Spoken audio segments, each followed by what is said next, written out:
보다 나은 세상을 위한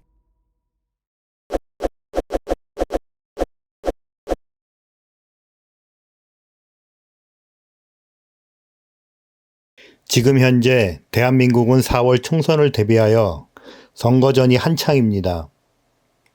이번 선거를 포함하여 앞으로의 총선이나 대선 등 어느 당이 정권을 잡던 선거 전에 반드시 이전 정권의 정치 활동에 대한 정산 작업이 반드시 필요하다고 생각합니다.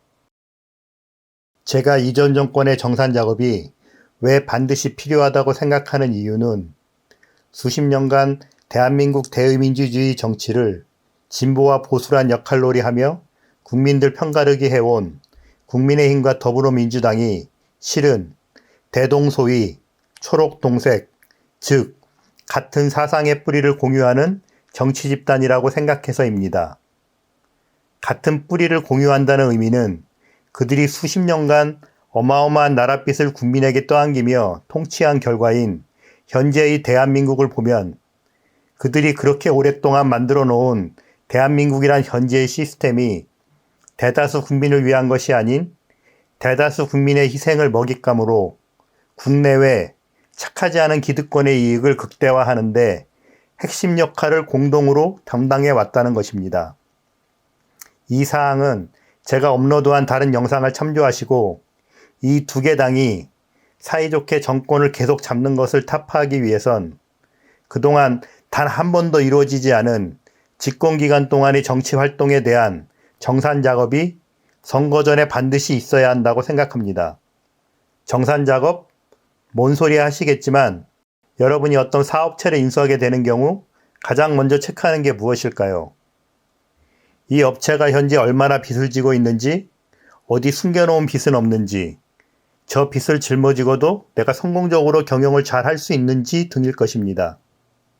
또한 금전과 관련된 자리의 인수인계 과정에서 가장 중점적으로 체크하는 사항은 책임 소재를 확실히 하기 위한 정산 작업일 것입니다. 즉, 이전 집권 정당이 정권을 장악한 기간 동안 국민과 약속한 정치 성과, 그들이 좌지우지하며 결정한 국가 예산의 결과물인 나랏빛 수치 변화, 그들이 임명한 공기업과 공기관을 책임지고 운영하는 수장들이 얼마나 좋은 성과를 냈는지, 아니면 잘못된 점이 있다면 무엇이었는지, OECD 회원국의 여러 중요 지표에서 대한민국의 위치가 어떻게 변화했는지 등에 대한 보고서를 만들어서 국민들께 확실히 알리고 국민들이 다음 선거에 그것을 기반으로 투표의 방향을 결정할 수 있게 해야 합니다. 재임 기간이나 집권 기간 동안 빚은 얼마나 늘고 갚았는지, 빚이 늘었으면 무엇 때문에 늘었는지, 빚을 줄이기 위해 어떤 노력을 했는지, 그리고 국민과 약속했던 중요한 공약은 얼마나 실행이 되었는지, OECD 회원국 중 주거 환경, 의료, 노후, 교육, 노동 등 여러 지표가 어떻게 바뀌었는지가 선거 전에 확실히 국민에게 공개가 되어서 투표 결정에 중요한 단서가 되어야 한다고 생각합니다.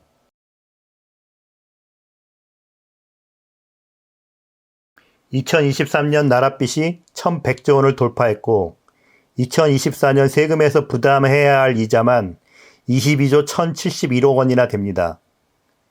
2024년 예산 656조 6천억 원인데 그중 22조 1천억 원이란 어마어마한 돈을 국민을 위해 쓰이는 것이 아니라 그들이 지금의 대한민국을 만드는데 늘려온 나랏빚의 이자로만 쓰인다는 게 너무 안타깝습니다. 저 빚의 결과물은 더불어민주당과 국민의힘의 합작품이며 저 빚으로 만들어낸 현재의 대한민국은 극소수의 누군가에겐 천국일 테고 거기에 속하지 못하는 대다수의 누군가에겐 헬일 것입니다.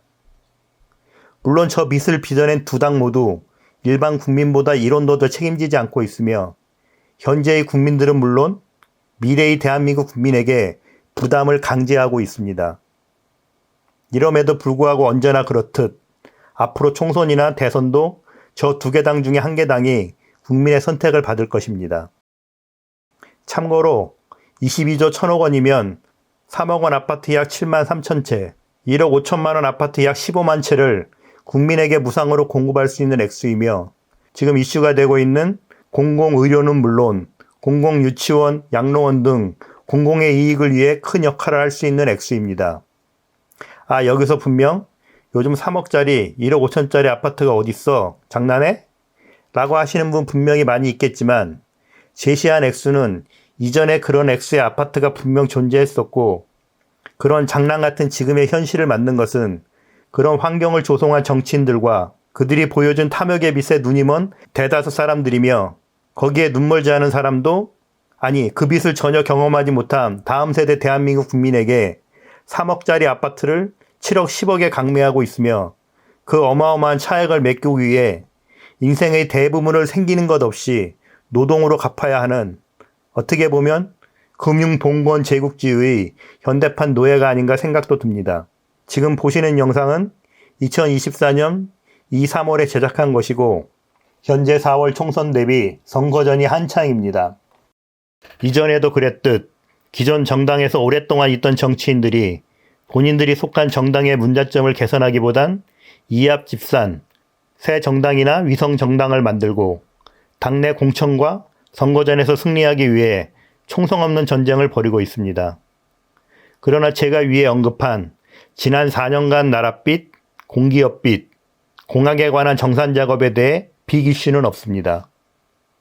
왜 저 치열한 선거전 속에서 좋은 먹잇감이 되고 치명적인 약점이 될 수 있는 빚에 늘어나고 갚는 노력에 대해 빅 이슈화를 하지 않을까요?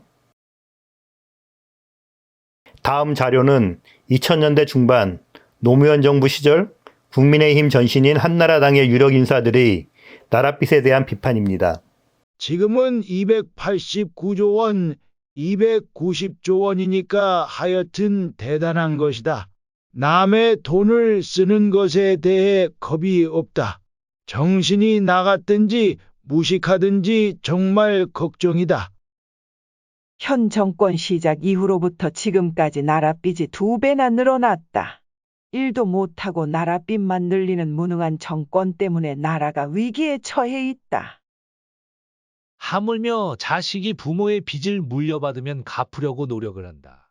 갚을 능력도 없으면서 빚만 늘려놨다.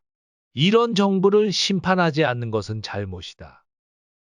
이렇게 비판한 한나라당 역시 이명박 정부 시절 180조 8천억 원, 박근혜 정부 시절 170조 4천억 원의 빚을 늘렸고 문재인 정부 시절엔 코로나 전국을 감안해도 역대 정권 최고치인 404조 2천억 원의 나랏빚이 늘어났습니다.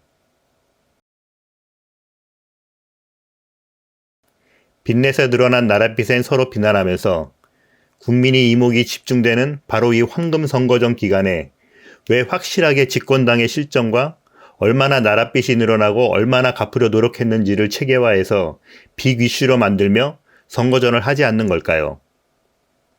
어느 당 출신의 공기업 수장이 어떤 성과를 냈고 그들이 운영한 공기업과 공기관의 빚은 얼마나 늘고 줄었는지 국민들이 한눈에 파악할 수 있게 만들어서 자신들에게 유리한 선거전을 하지 않는 걸까요? 선거전 그들이 국민과 약속한 여러 정치 공약들에 대해 왜 일일이 확인하지 않을까요? 정치의 결과물격인 OECD의 여러 지표들의 순위 변화에 대해 왜 일일이 따지지 않을까요? 국가 예산은 국회의 절대 권력인 두 개 당이 합의해서 통과시킨 것이라는 구조적 문제로 특정 당에게 늘어난 빚이나 이자 비용, 갚는 방안에 대해서 100% 책임을 물을 수 없는 애매모호한 구조입니다.